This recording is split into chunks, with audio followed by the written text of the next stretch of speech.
Hello, नमस्कार साथियों। उम्मीद करता हूँ कि आपने मेरा इससे पहले वाला लेक्चर देखे होंगे। तो आज मैं ये बताने वाला हूँ यूक्लिड विभाजन से एचसीएफ।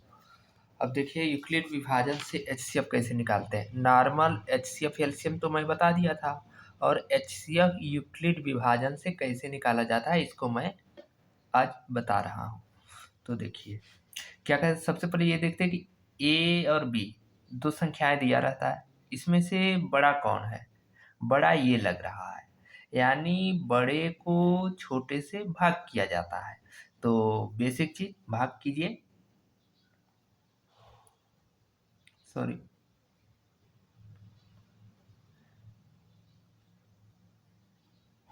ठीक।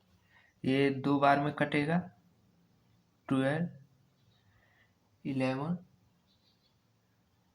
ये माइनस करेंगे तो यहाँ 3, 1, 7। अब यहाँ से ये जो शेष फल आया है, अब इसको अब इससे भाग करना है। 7, 3,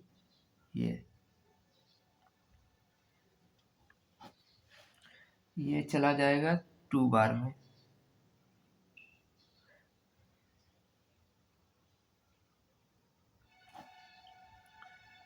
जीरो, 3, 2।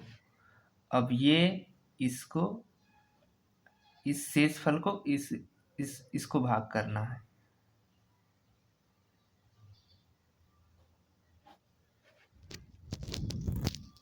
ये 3 बार में जाएगा। 0, 9, 6, 3, 2। अब ये जो 23 है, अब 23 से इसको भाग करना है। यहाँ लिख लेते हैं।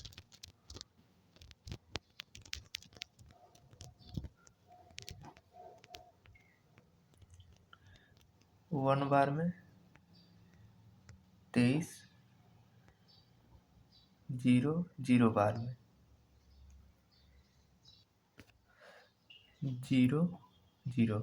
तो दोस्तों देखिए पूरा 0, 0 आ गया, शेष फल 0।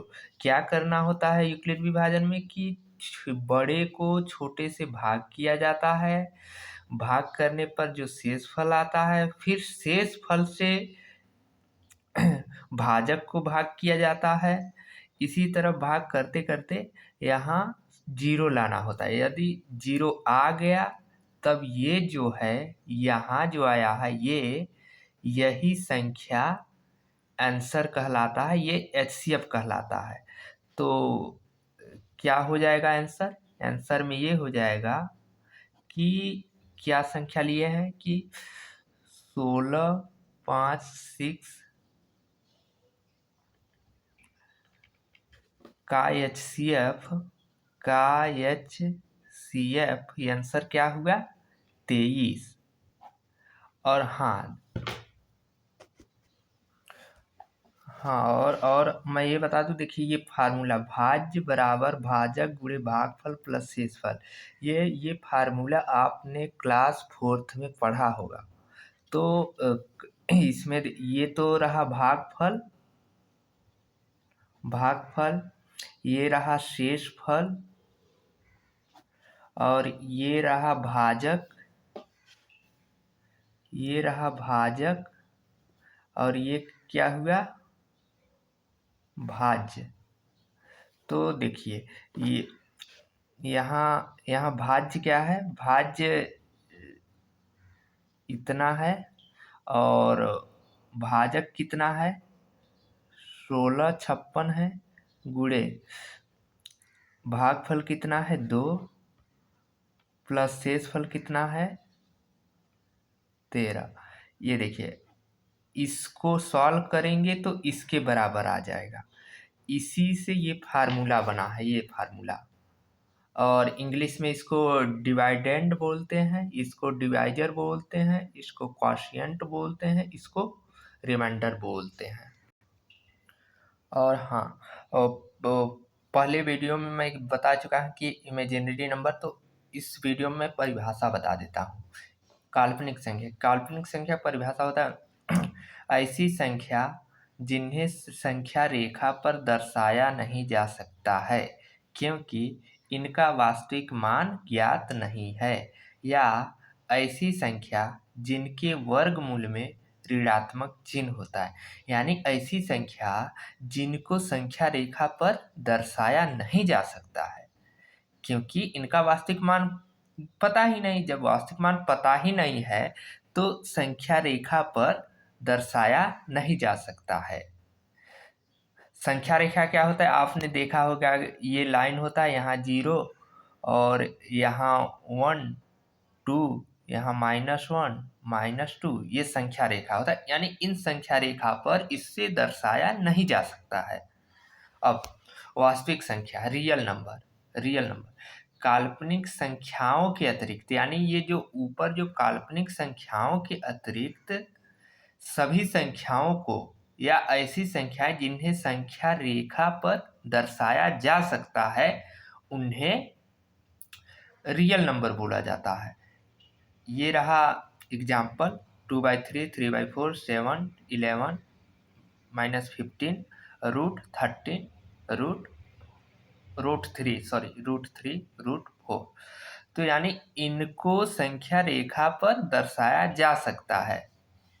अब रियल नंबर के ही 2 पार्ट होते हैं, रेशनल नंबर, इरेशनल नंबर। तो अपरिमेय संख्या देखिए, इरेशनल नंबर ऐसी संख्याएं जिन्हें p/q के रूप में नहीं दर्शाया जा सकता, p/q के रूप में नहीं दर्शाया जा सकता, या ऐसी संख्या जो दशमलव के पश्चात न तो पुनरावृत्त होती हैं न ही तो समाप्त होती हैं।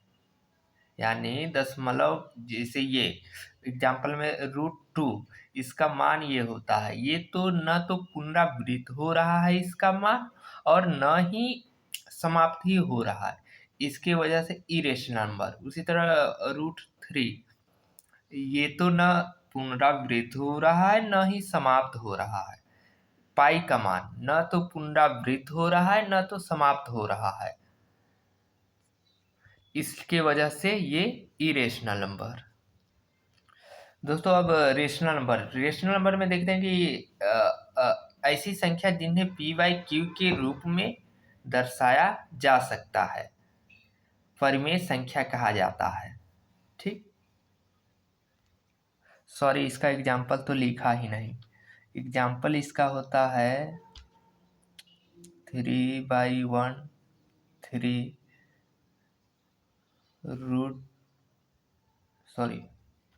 0/3, ये सभी रेशनल नंबर होते हैं।